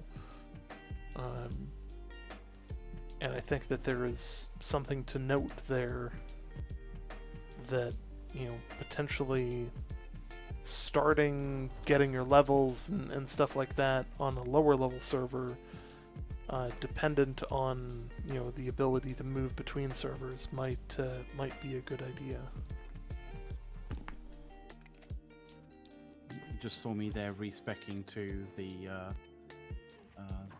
sort of the meta of fuck it, I want health.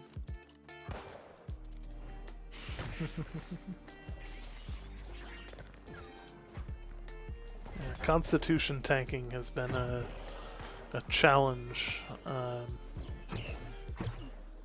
for quite a while. It's one of those things where it's like the balance in between taking additional hit points versus taking it in damage. You're not getting enough damage to really counter the added hit points that somebody else might have taken.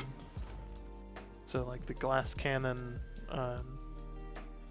at least in the preview, the glass cannon wasn't the best approach because it was underpowered comparatively speaking to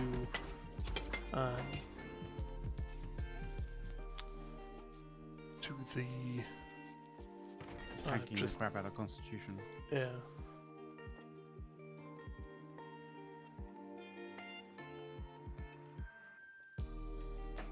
This gives off like a real like Mines of Moria type feel.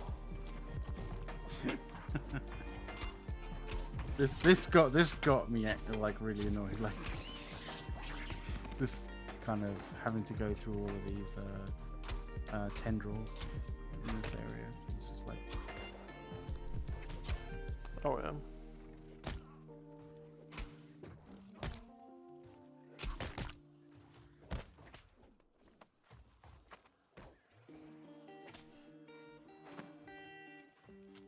so I think I remember I like got hit and fell off. Not like here, but like at one point.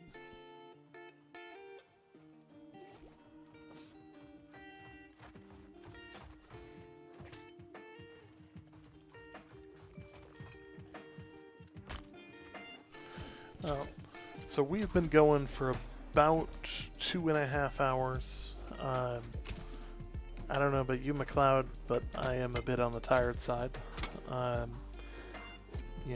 For anybody who's interested, make sure to smash the follow button. Feel free to hit the subscribe button. We are affiliates with Twitch. And on top of that, thank you guys for watching. Make sure if you want to kind of keep informed, keep up to date. Get automatically notified when there's news about New World. Make sure to join the Discord. I'll quick post the link in chat here. Always a good time.